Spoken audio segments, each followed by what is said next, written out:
तो नमस्कार दोस्तों, आइए बात करते हैं किस तरीके से एयर इंडिया जो 18,000 करोड़ रुपए की नीलामी के बाद फाइनली सरकार के हाथों से निकल के एक प्राइवेट कंपनी में आ गई है, या बोले तो जिस कंपनी की थी दोबारा से उसी के हाथों में आ गई है। इस वीडियो के अंदर आज हम बात करेंगे कि किस तरीके से एयरलाइंस कंपनी का इतिहास जो जे.आर.डी. टाटा के द्वारा ही शुरू हुआ था और आज दोबारा से घूम के कहानी उनके हाथों में ही आ गई।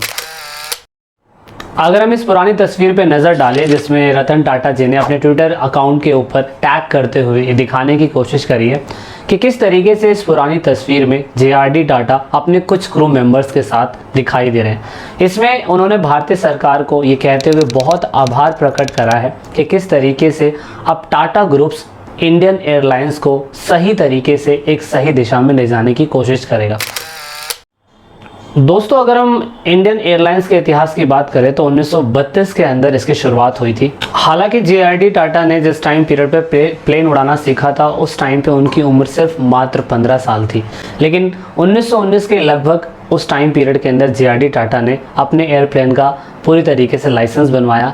देन फाइनली ही डिसाइडेड कि वो अपने एयरप्लेन के बिजनेस के अंदर ही काम करने की शुरुआत करेंगे। एयर इंडिया की पहली व्यावसायिक उड़ान 15 अक्टूबर को थी। दिन था 15 अक्टूबर। उस टाइम पीरियड पे कराची से पूरी तरीके से अहमदाबाद और अहमदाबाद से मुंबई अगर कोई व्यावसायिक उड़ान भरी जाती थी तो उस टाइम पे जे.आर.डी. के द्वारा ही भरी जाती थी। एयर इंडिया की पहली उड़ान 15 अक्टूबर को हुई थी और उस टाइम पीरियड पे टाटा एयरलाइंस के पास सिर्फ एक सिंगल इंजन वाला जहाज हुआ करता था जिसे हम हैवी लैंड पॉस मात के नाम से जानते हैं। इस जहाज ने अहमदाबाद से कराची और फिर कराची से मुंबई का सफ़र तय करा।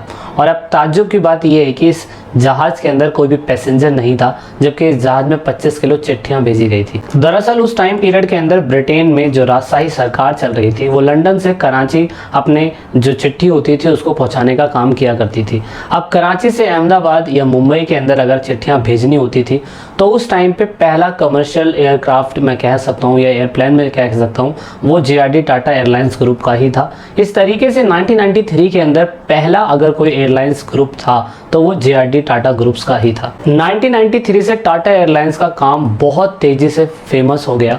आप यकीन नहीं मानेंगे कि टाटा ग्रुप ने महज एक साल के अंदर 1,60,000 मील का सफ़र यानी कि उड़ान भरी थी। उस टाइम पीरियड में इन्होंने मात्र 2 लाख रुपए में इस कंपनी को खड़ा करा था, लेकिन सिर्फ एक साल के अंदर लगभग इन लोगों ने 11 टन से भी अधिक डाक जो थी एक प्लेस से दूसरे प्लेस पे पहुंचाई। देन फाइनली उन्होंने इस काम को डिसाइड करा। उन्होंने कहा कि ये लोग एयरलाइंस की कंपनी के अंदर ही काम करेंगे और डाक सेवाओं को भेजने का काम इन लोगों ने स्टार्ट कर दिया। टाटा एयरलाइंस ग्रुप को एक चिट्ठी भेजने के लिए मात्र 4 आने ही मिला करते थे। सरकार को पूरी तरीके से टाटा एयरलाइंस ग्रुप को अपने मेंटेनेंस का, अपने लोगों का काम देखना, सारा कुछ इन लोगों को ही करना पड़ता था और कोई भी सपोर्ट इनके पास नहीं होता था। महज 2 लाख रुपए और साथ में 2 सिंगल एयरक्राफ्ट से शुरू हुई कंपनी, जिसमें 2 पायलट, 3 मैकेनिक और कुछ लेबर काम किया करते थे। ये कंपनी एक मिट्टी के घर से स्टार्ट हुई थी जहां पे पूरी तरीके से जे.आर.डी. टाटा ही वहां पे संचालन किया करते थे, क्योंकि सूरत में इनका रनवे बनाया गया था और रनवे में पानी भर जाने की वजह से बहुत दिक्कतें होती थी। दिक्कतों के चलते उन्होंने अपना जुहू जहाँ पे इनका रनवे था वहाँ से जब बारिश के टाइम पीरियड में पानी भर जाता था तो वो उस टाइम पीरियड पे वहाँ से रनवे का इस्तेमाल ना करते हुए पुणे से इस्तेमाल किया करते थे। एयर इंडिया का प्राइवेट कंपनी से सरकारी कंपनी में बनने का सफ़र बहुत खतरनाक था। अगर आप देखें तो सेकेंड वर्ल्ड वॉर के टाइम पीरियड में जो एयरक्राफ्ट थे या एरोप्लेन थे उनके सिस्टम्स को बहुत अच्छा मजबूत किया जाना था। 29 जुलाई 1946 के टाइम पीरियड में टाटा एयरलाइंस को एक पब्लिक लिमिटेड कंपनी बना दिया गया। जब इसका काम पब्लिक लिमिटेड हो गया तो इसका नाम अब टाटा एयरलाइंस पब्लिक लिमिटेड नहीं, एयर इंडिया पब्लिक लिमिटेड कर दिया गया। वर्ष था 1947। उस टाइम पीरियड पे अंग्रेजी हुकूमत ख़त्म होने की वजह से भारतीय सरकार को एक इंडियन एयरलाइंस की ज़रूरत थी। उस टाइम पीरियड पे इंडियन एयरलाइंस के नाम पे यहाँ पे air India private limited company थी और सरकार के पास यानी कि भारतीय सरकार के पास एक अच्छा ऑप्शन था। 1947 में सरकार ने 49% शेयर खरीदने के बाद कंपनी को पूरी तरीके से अपना हिस्सेदार बना लिया। उसके बाद 1953 के टाइम पीरियड में उन्होंने एक एक्ट पास करा जिसे हम एयर कॉरपोरेशन एक्ट बोलते हैं। इस एक्ट के तहत पूरी तरीके से सरकार का मालिकाना हक air India private limited company पे हो गया और इसी वजह से 1953 के अंदर इसका नाम बदलकर एयर इंडिया इंटरनेशनल लिमिटेड कर दिया गया। एयर इंडिया के ऊपर आज की डेट में लगभग 58,000 करोड़ रुपए का कर्जा हो चुका है और 1953 के अंदर सरकार ने इसे air India private limited company से खरीद लिया था। लेकिन अगर आप देखें एट प्रेजेंट टाइम 1953 से लेकर 2021 तक लगभग 68 ईयर्स हो चुके हैं और सरकार को इस एयर कंपनी को खरीदने की वजह से सिर्फ और सिर्फ नुकसान ही हुआ है। आज की प्रेजेंट स्थिति देखें हम लोग तो प्रेजेंट स्थिति पे जितने भी कैबिन क्रू हैं, मेंबर्स हैं, काम करने वाले कर्मचारी हैं और साथ में इसके जितने भी हैंडलिंग स्टाफ है, सभी को ना तो टाइम से तनख्वाह मिलती है और साथ में क्रू मेंबर्स हैं, पायलट्स हैं, इन लोगों ने यहाँ तक इस्तीफे के लिए भी बोल दिया है। और करीब आज 68 ईयर्स के बाद सरकार ने पूरी तरीके से इस पूरी की पूरी कंपनी को आज दोबारा से टाटा ग्रुप्स के हाथों में दे दिया है और पूरी तरीके से फाइनलाइज करके इसे वापस बेचने के लिए बोल दिया है। और जहां टाटा ग्रुप्स ने इसे खरीदने के लिए लगभग 18,000 करोड़ रुपए की बोली लगाई है। साल था 2007 और उस टाइम पीरियड पे इंडियन एयरलाइंस के साथ एयर इंडिया ने मिलके कोलैब करने की कोशिश करी। सरकार को लगा कि शायद से अगर प्राइवेट कंपनी के साथ हम लोग कोलैब कर लेंगे तो शायद से नुकसान में थोड़ा बहुत इजाफा हो सकता है। 2007 में कहा जाता है कि जिस समय दोनों कंपनी ने कोलैब करा तो उस टाइम पीरियड के अंदर कंपनी का घाटा 770 करोड़ रुपए था, लेकिन जब फाइनली दोनों ने मिलकर कोलैब करा तो उस टाइम पीरियड पे ये घाटा बढ़ के 7,200 करोड़ रुपए का हो गया। मतलब कोलैबोरेशन में भी नुकसान हुआ था और इस नुकसान की रिकवरी करने के लिए एसबीआई को बुलाया गया था। एयर इंडिया ने अपने घाटे से बचने के लिए पूरी तरीके से अपने 3 एयरबेस 300 जहाज बेच दिए और साथ में एक बोइंग जहाज जिसे आप 747-300 बोलते हैं, उस टाइम पे 2009 के अंदर इसको बेचा गया। लेकिन फिर भी कहा जाता है कि 2011 तक आते आते दोनों कंपनी लगभग 40,000 करोड़ रुपए के घाटे में जा चुकी थी। अब लगातार एयर इंडिया का घाटा होता ही जा रहा था और 58,000 करोड़ रुपए कोई रकम कोई छोटी नहीं होती है। दोस्तों, अपनी कंपनी को चलाने के लिए भी इन लोगों को एट प्रेजेंट टाइम 2,400 करोड़ रुपए का लोन लेने की जरूरत है। लगातार कंपनी के अंदर नुकसान होने की वजह से अब company national small saving fund से पैसा उठाएगी।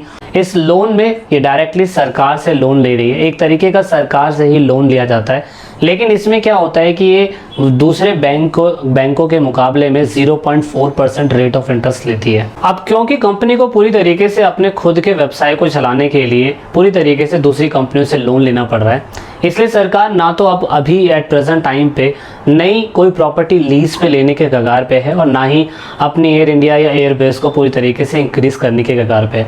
सरकार चाह रही थी कि वो जो उनके रुके हुए एयरक्राफ्ट है उनको दोबारा से उड़ान भरने की कोशिश करे, लेकिन क्योंकि इनके ऊपर 58,000 करोड़ रुपए का जो नुकसान है वो पूरी तरीके से उनकी भरपाई करने में सक्षम नहीं है।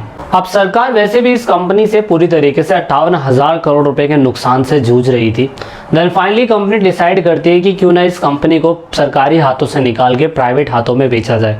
तो कंपनी ने अपने बायर्स को, बिडर्स को लुभाने के लिए बहुत तरीके के हथकंडे अपनाए थे। जैसे कि अगर 58,000 करोड़ रुपए का अगर क्या कहते हैं इस पर नुकसान हो रखा है तो सरकार ने कहा कि इसके रेट आधे कर दिए जाएंगे, लेकिन कुछ शर्तें होंगी जो कंपनी को माननी पड़ेगी।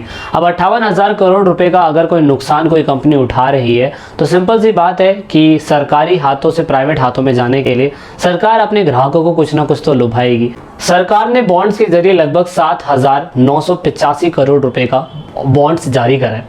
इन बॉन्ड का इस्तेमाल एयर कंपनीज को लोन चुकाने में मदद मिलेगा और सरकार ने इन सभी सेटलमेंट्स के लिए पूरी तरीके से all India asset holding limited को ये काम सौंपा है और ये कहा गया है कि लगभग 7,000 करोड़ रुपए का फंड बॉन्ड्स के रूप में उनके अकाउंट में ट्रांसफर करा जाएगा।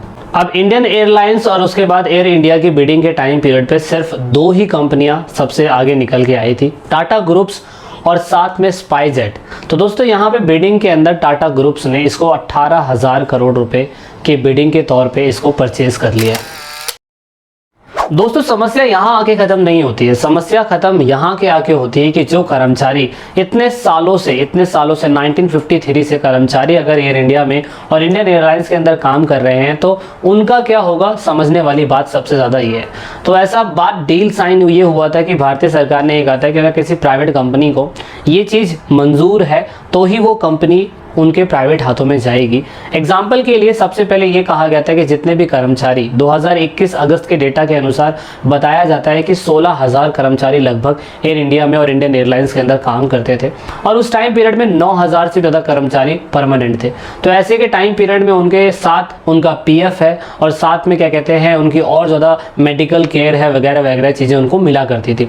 तो इस तरीके से यहाँ पे सरकार ने पूरी तरीके से ये कहा जो कंपनियां इनको खरीदेगी उन कंपनियों को सबसे पहले तो 1 साल तक ना तो वो लोगो चेंज कर सकती है, 1 साल तक ना तो किसी कर्मचारी को निकालेगी और ना ही वो 1 साल तक किसी प्राइवेट हाथों में इन कंपनियों को दोबारा से बेचेगी। और सबसे इंपॉर्टेंट होता है वीआरएस, वारंटली रिटायरमेंट स्कीम। जो कंपनी पूरी तरीके से प्राइवेट कर्मचारियों के पीएफ को पूरी तरीके से ऑर्गेनाइज कर रही है तो वो चाहेगी कि जो कंपनी से रिटायरमेंट लोग हैं उनको वीआरएस भी मिले। तो यहाँ पे सरकार ने अपने लोगों से यही कहा है कि जो कंपनियां इसको परचेज करती हैं इस डिपार्टमेंट को तो वो अपने जितने भी कंपनीज के एम्प्लॉयज़ हैं आप उन्हें 1 साल के बाद अगर छुट्टी पे भी भेजते हैं तो उनको वीआरएस देना आप सभी लोगों के लिए बहुत ज़्यादा ज़रूरी होगा। तो आशा करता हूँ कि आप सभी लोगों को मेरी ये वीडियो समझ में आई होगी। जय हिंद, जय भारत।